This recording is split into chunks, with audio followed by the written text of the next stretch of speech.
Good afternoon. I begin by recognizing both Dr. Breyer, Dr. Biden, and for being here. And I can't tell you, this is sort of a bittersweet day for me. Justice Breyer and I go back a long way, all the way back to the mid-'70s when he first came on the Judiciary Committee, but that's another story. I'm here today to express the nation's gratitude to Justice Stephen Breyer for his remarkable career of public service and his clear-eyed commitment to making our country's laws work for its people. And our gratitude extends to Justice Breyer's family for being partners in his decades of public service. In particular, I want to thank his wife, Dr. Joanne Breyer, who is here today and who has stood by him for nearly 6 decades.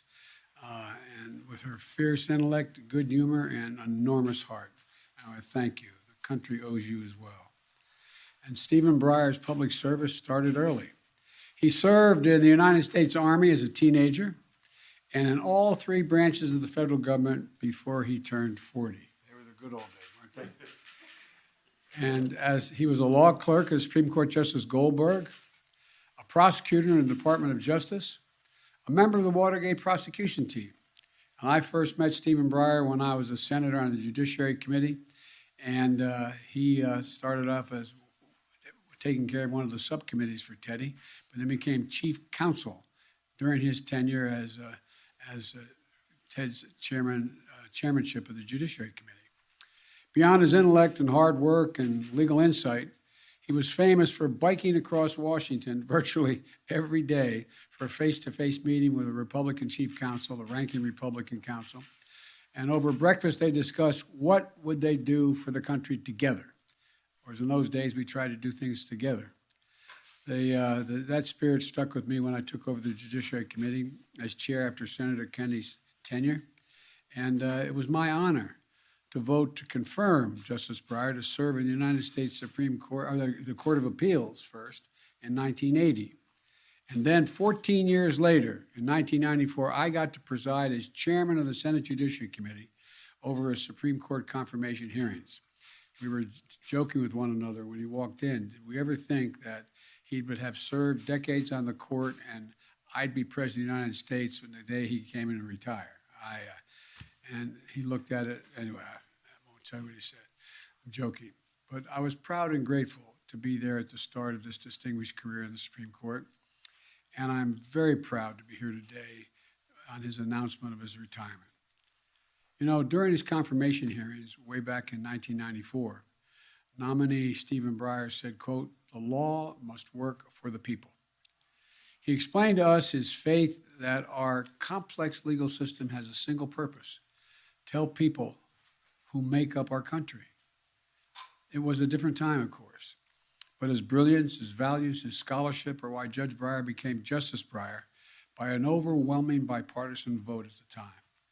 Today, Justice Breyer announces his intention to step down from active service after 4 decades on the federal bench and 28 years on the United States Supreme Court. His legacy includes his work as a leading scholar and jurist in administrative law, bringing his brilliance to bear to make government run more efficiently and effectively. It includes his stature as a beacon of wisdom on our Constitution and what it means. And through it all, Justice Breyer has worked tirelessly to give faith to the notion that the law exists to help the people.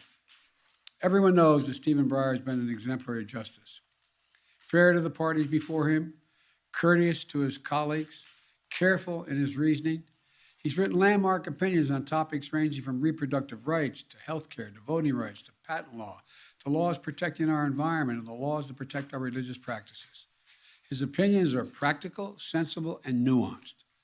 It reflects his belief that the job of a judge is not to lay down a rule, but to get it right.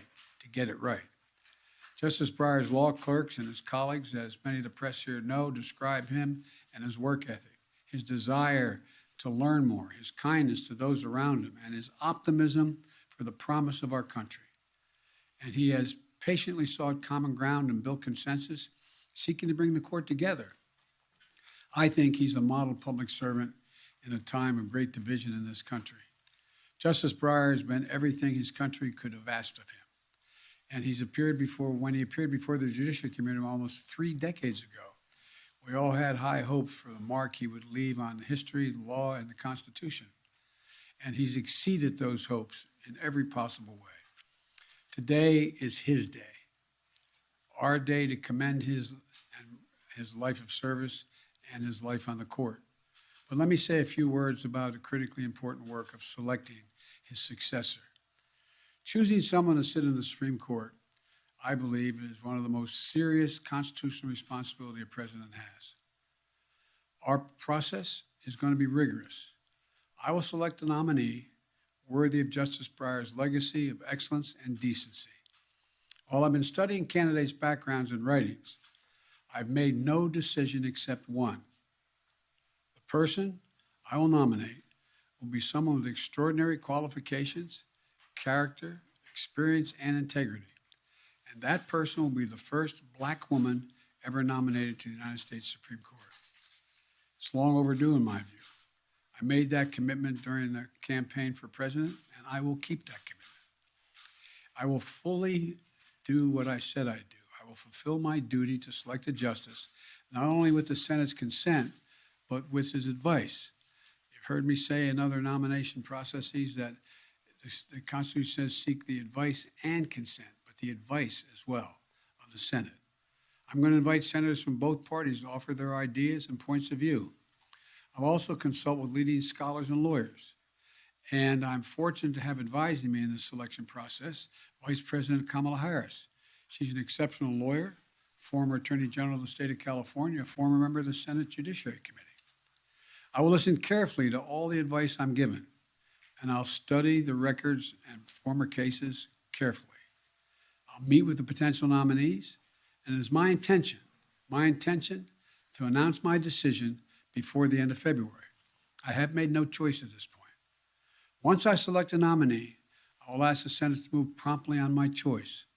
In the end, I will nominate a historic candidate, someone who is worthy of Justice Breyer's legacy, and someone who, like Justice Breyer, will provide incredible service on the United States Supreme Court.